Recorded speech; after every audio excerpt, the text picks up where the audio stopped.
স্ল্যাবের পর আমাদের যেটি করতে হবে যে এখানে আমাদের কি নিতে হবে? ওয়েট স্ল্যাব নিতে হবে না? সিঁড়িতে যেটা কি ইনক্লাইন থাকে, বাঁকা থাকে, অ্যাঙ্গেল করে থাকে, তাই না? এজন্য আমাদের যে কাজটি করতে হবে, আমাদের একদম যে গ্রাউন্ড ফ্লোরে আসতে হবে। এখন গ্রাউন্ড ফ্লোরে এখান থেকে আমাদের কি আমাদের AutoCAD এর ফাইলটাতে যাই। AutoCAD এর ফাইলে আমাদের দেখতে হবে যে সিঁড়ি কোন দিক দিয়ে আর কি আছে, মুভমেন্টটা কোন দিকে আছে। এদিক দিয়ে উঠতেছে, তাই না? মানে এখানে শুরু, এটা ফার্স্ট ফ্লাইট হয়ে এখানে ল্যান্ডিং পাবে। তারপর আবার এদিক দিয়ে ঘুরে ২য় তলায় আসবে। তাই না? মানে এটা হচ্ছে গ্রাউন্ড, গ্রাউন্ড থেকে এভাবে উঠলো ফার্স্ট ল্যান্ডিং, দেন এদিক দিয়ে ঘুরে আবার এখানে আসলো, তখন ফার্স্ট ফ্লোর পাইলো। তো এতটুকু বুঝতে পারছি না? আর এখানে মাপটা দেখো এদিক থেকে, এই যে কলামের এই পিস থেকে এখানে আছে 4.5 ফিট, 4 ফিট 6 ইঞ্চি। আর এদিকে আছে এই কলাম থেকে এদিকে 5, মানে ল্যান্ডিংটা আছে আমাদের 5 ফিট। তো এতটুকু আমাদের জানতে হবে এখানে।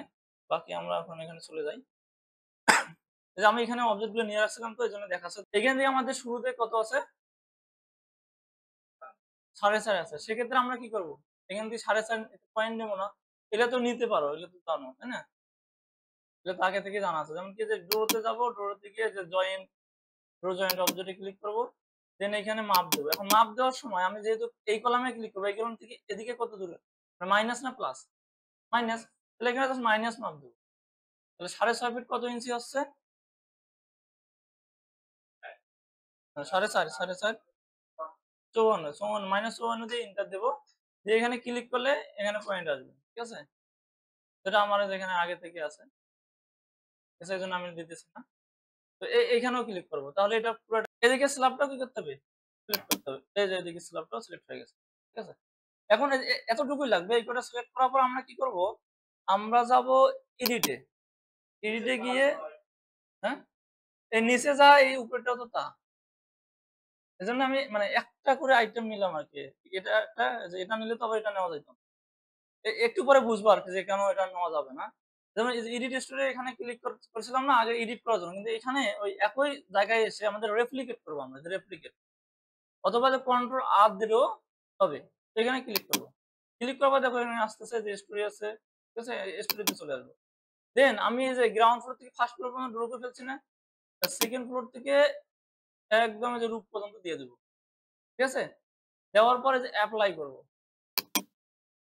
দেন ওকে দিয়ে দেব। দেখো এই যে অটোমেটিক এই যে হয়ে গেছে, তাই না? হয়েছে না?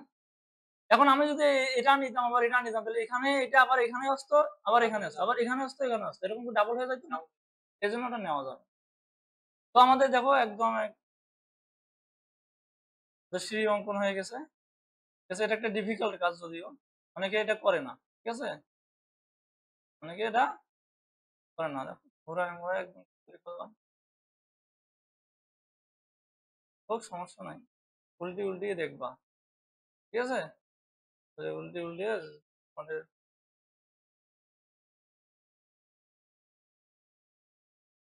এই কাজটা একটু মোটামুটি অন্যান্য কাজের তুলনায় একটু ডিফিকাল্ট, তাই না? তো এটা তোমরা একটু প্র্যাকটিস করো এখন। তো আমরা এখন সাপোর্ট অ্যাসাইন করব।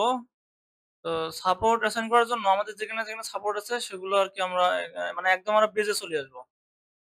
বেজে চলে আসবো। আর এই ২ টা আমাদের দরকার নেই। এই পয়েন্ট ২ টারে ডিলিট করে দেব। ওটা তো আমরা যেমন ফার্স্ট ফ্লোর এর জন্য হ্যাঁ, ওটা সাপোর্ট না আরকি। তো এখন এখানে কি করব? জাস্ট এখানে এভাবে ধরে পুরা সবগুলো সিলেক্ট করে দেব। ঠিক আছে? মাঝখানটা কি সিলেক্ট হইছে? সিলেক্ট হয়নি তো। এই যে কাটিয়ে দিলাম। ঠিক আছে? তো সবগুলো সিলেক্ট করলাম। করার পরে আমরা কি করব? আমরা যাব অ্যাসাইন এ। অ্যাসাইন এ গিয়ে জয়েন্ট আছে না? জয়েন্ট। তারপরে হচ্ছে রেস্ট্রেইনটস, এখানে যাব। এখানে আসার পর এখানে যে ৪ ধরনের সাপোর্ট দেখাচ্ছে এরা। তো এই যে এইটা যে পিন সাপোর্টটা, এইটা আসলে কোনো সাপোর্টই না এখানে। এটা জাস্ট রাখা হয় যদি কোথাও, যেমন এই যে এখানে আমার মানে এমন জায়গাতে একটা সাপোর্ট দিয়ে ফেলছি, যেখানে সাপোর্ট দেওয়ার প্রয়োজন আছে না। তখন এটাকে আমরা ওটার মাধ্যমে রিপ্লেস করব। এই জাস্ট। রিপ্লেস করে ওটা একটা জয়েন্ট হিসেবে থাকবে। ঠিক আছে? সাপোর্ট হবে না তখন। সেক্ষেত্রে এটা ইউজ হয়। এখন আমরা যদি এই যে ফিক্স এখানে ক্লিক করি, দেখেন সবগুলাতে টিক মার্ক হয়ে গেছে না? এক্স, ওয়াই, জেড মানে উভয়ে একদম কি হয়ে গেছে? টিক মার্ক হয়ে গেছে। এটা তখনই দেব যদি আমাদের এটা পাইল ইউজ করা হয়, সেক্ষেত্রে আমরা দেব। আর যদি পাইল না ইউজ করে এমনিতে শ্যালো হয় আরকি। তাহলে ফাউন্ডেশন যেগুলো আছে সেগুলো হয়। সেক্ষেত্রে আমরা যেটা ইউজ করব। ঠিক আছে? বুঝতে পারছি? তো আমাদের যেহেতু পাইল ইউজ করতে হবে বিল্ডিংটা অনেক আরকি। ক্যাপাসিটি মাটির ওরকম না। দ্যাটস ওয়াই আমরা যে পাইল এখানে ক্লিক করে জাস্ট এপ্লাই দেন ওকে দিয়ে দেব। দিলে আমাদের এখানে এই যে সাপোর্ট এ যেখানে শো করবে এই যে এগুলা। ঠিক আছে? এই এতটুকু আছে সাপোর্টের কাজ। এখন আমরা যেটি করব সেটি হচ্ছে যে আমরা একবার আ করব আ মডেলটা চেক দিব আরকি। মডেলটা চেক দেওয়ার জন্য আমরা এনালাইসিস এ যাবো। এই যে চেক মডেল আছে এখানে ক্লিক করব। ক্লিক করার পর এখানে যে আপনাদের হয়তোবা এরকম ফাঁকা থাকতে পারে অথবা টিক মার্কও দেওয়া থাকতে পারে। তো ওখানে টিক মার্ক দেব সবগুলা, হ্যাঁ? টিক মার্ক দেব। নিচেরটা হয় নাই ওটা দরকারও নাই। আচ্ছা তোমাদের জন্য দিয়ে দেখাই আরকি। এটা টিক মার্ক দিয়ে ওকে দিয়ে দেব। তো এখানে যে মডেলিং এর জন্য কিছু সময় নিবে। এই যে এখানে দেখেন কি দেখাচ্ছে? ২ টা ওয়ার্নিং দেখাচ্ছে, তাই না? এই যে ওয়ার্নিং যত আসবে তত ভালো। মানে আমরা শিখতে পাবো এইজন্যই ভালো। হ্যাঁ, কিন্তু বিল্ডিং এর ক্ষেত্রে ওয়ার্নিংটা কি ভালো না। মানে এখন তোমাদের আসুক সেটা ভালো। আমি চাই যে তোমাদের অনেক, অনেক ওয়ার্নিং আসুক তাহলে আমি তোমাদেরকে শিখাইতে পাবো। এখন যদি ওয়ার্নিং না আসে তার মানে বুঝবো যে না খুব সুন্দরভাবে তোমাদের অঙ্কন করতে পারছো বা ড্র করতে পারছো সব ঠিক আছে। দ্যাটস ওয়াই ওয়ার্নিং আসেনি। তো এই ওয়ার্নিং এর ক্লাসটা আলোচনা হবে আমাদের নেক্সট ক্লাসে।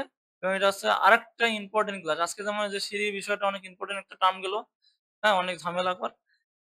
এরকম হচ্ছে যে ওয়ার্নিং এ যে রিমুভ করা এটাও হচ্ছে অনেক একটা মানে মানে এগুলোর মধ্যে একটা ইম্পোর্টেন্ট ক্লাস আরকি। ঠিক আছে? এটা হচ্ছে ক্লাসের মধ্যে। ওকে, এটা আমরা নেক্সট ক্লাসে শিখবো ইনশাআল্লাহ। হ্যাঁ। এখন আমরা কি করব এটাকে একটু রেন্ডার দিয়ে দেখি। এই যে 3D তে ক্লিক রাখবো। ক্লিক রেখে ভিউ এ যাবো। ভিউ এ যে শো রেন্ডার ভিউ এখানে ক্লিক করব।